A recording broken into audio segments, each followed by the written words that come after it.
Hi,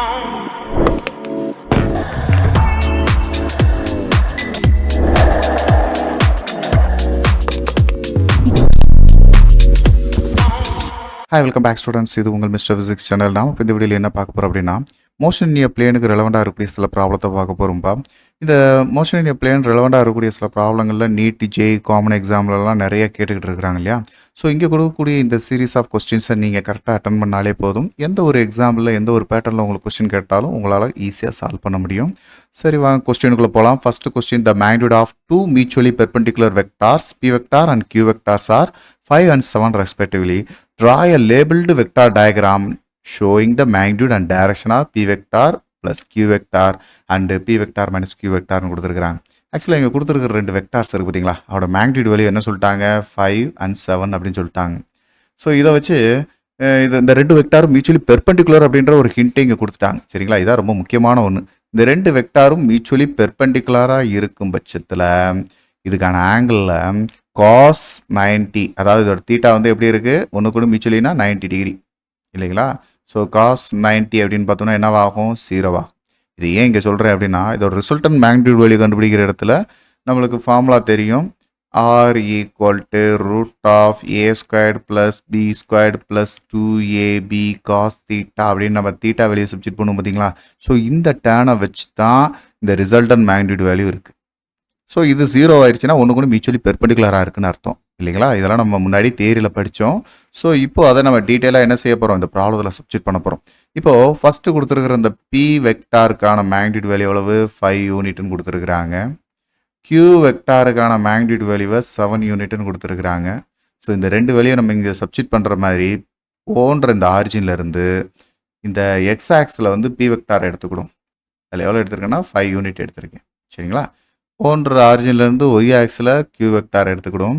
so இதை வந்து ஒரு 7 அப்படின்ற ஒரு வேல்யூ எடுத்துக்கிடும், 7. சரிங்களா, இங்கே கொடுத்துருக்கிறது தான்ப்பா 7 யூனிட்ன்றது Qவில், Pயில் 5. சரிங்களா, ஸோ இப்போ இந்த ஆர் வெக்டார் அப்படின்றது தான் இந்த இடத்துல என்னது, P vector plus Q vector. R vector equal to P vector plus Q வெக்டார்ன்ற இந்த ஃபஸ்ட்டு கண்டிஷனை இதுக்கான மேக்னிட்யூட் வேல்யூ பார்க்குறதுக்கு R equal to root of P squared plus Q squared plus 2PQ cos தீட்டான்னு எழுதலாம். ஸோ இந்த தீட்டா டேர்மில் cos 90 வந்து என்னவாயிருக்கு, இந்த 0 பண்ணிடுது. அப்போது root of P squared plus Q squared தானே இருக்கும். அப்போது ஆர்ன்ற வேல்யூ பியோட வேல்யூ Qயோட வேல்யூ இதில் சப்ஸ்டிட் பண்ணோம்னா 5 ஸ்கொயர்டு ப்ளஸ் 7 ஸ்கொயர்டு அப்படின்றது ரூட் ஆஃப் 25 ப்ளஸ் 49 அப்படின்றது நம்மளுக்கு ரூட் ஆஃப் 74 கிட்ட வரும்பா. ஸோ இதோடைய ரூட் வேல்யூ பார்த்தோம்னா 8.6 யூனிட். அப்போது ஆரோட வேல்யூ மேக்னிட்யூட் வேல்யூ 8.6. ஸோ இதுக்கான டைரக்ஷன் இப்போ நம்ம பார்த்தது என்னது, மேக்னிட்யூட் வேல்யூ. அதேமாரி டைரக்ஷன் பார்ப்போமா, டைரக்ஷன் கண்டுபிடிக்கிறதுக்கு என்ன செய்யணும், டேன் ஆங்கிள் வந்து ஆர் வெக்டாருக்கும் Pக்கும் ரிசல்டன் வேல்யூக்கும் இடையில இருக்கக்கூடிய இந்த ஆங்கிள் தான் பை. இந்த ஆங்கிளை வச்சு நம்ம tan பை அப்படின்ற என்ன சொல்லலாம், opposite side by adjacent side. Opposite side யார், Q வெக்டார். ஸோ அப்போது Q பை P. இந்த Q அப்படின்றது இங்கே 7 கொடுத்துருக்கோம், P அப்படின்றது 5 கொடுத்துருக்கோம். அப்போது இந்த பை வேல்யூ அப்படின்றது tan இன்வர்ஸ் ஆஃப் 7/5 எழுதிக்கலாமா. எஸ். ஸோ இதே போல் next P vector minus Q வெக்டாருக்கும் ஒரு வெக்டார் டயக்ராம் ஒன்று வரைஞ்சிருக்கோம். ஸோ இப்போ P வெக்டார் அப்படின்றது இங்கே என்னது, பாசிட்டிவ். அதனால் பாசிட்டிவ் ஐ கேப்லேயே நான் வரைஞ்சிருக்கிறேன். இந்த 5 அப்படின்றதும் பாசிட்டிவ் ஐ கேப். அங்கே நம்ம எப்படி பாசிட்டிவில் தானே எடுத்திருந்தோம். எஸ், அங்கே ரெண்டுமே பாசிட்டிவ். அதனால் positive i cap positive j கேப்பில் எடுத்திருந்தோம். எக்ஸ் ஆக்சிஸும் ஒய் ஆக்ஸும் பாசிட்டிவ்லேயே இருந்துச்சு. இங்கே எக்ஸ் ஆக்ஸில் பாசிட்டிவ் வேல்யூ 5. சரிங்களா, ஐ கேப் அப்படின்றது positive value. Then Q value அப்படின்றது மைனஸில் இருக்குது, அது நெகட்டிவ் ஒய் ஆக்ஸில் எடுத்துக்கிடும். Q வெக்டார்ன்றது -7. சரிங்களாப்பா, இந்த Q வெக்டார்ன்றது மைனஸில் இருக்கனால -7 எடுத்துக்கிடுவோம். ஒய் ஆக்சிஸில் மைனஸ் ஜே கேப். சரிங்களாப்பா. ஸோ இப்போ நம்ம ரிசல்டன் வேல்யூ பார்க்குறதுக்கு என்ன செய்கிறோம், ஸ்ட்ரைட் லைன் வரையும் போது நம்மளுக்கு அந்த பொசிஷன் ஆர் வெக்டார்ன்றது இங்கே என்ன சொல்லி கொடுக்குது, P வெக்டார் மைனஸ் Q வெக்டாரை நம்மளுக்கு ரெப்ரசன்ட் பண்ணுது. இந்த P vector minus Q vector தான் நம்ம இங்கே பார்க்கணும் இல்லையா. ஸோ அப்போது இப்போயும் இந்த P vector and Q vectors are mutually perpendicular அப்படின்றதுனால இந்த ஒன்றுக்கு ஒன்று இந்த தீட்டா ஆங்கிள் 90 டிகிரின்னு பார்க்கும்போது காஸ் 90 டிகிரி அப்படின்றது 0.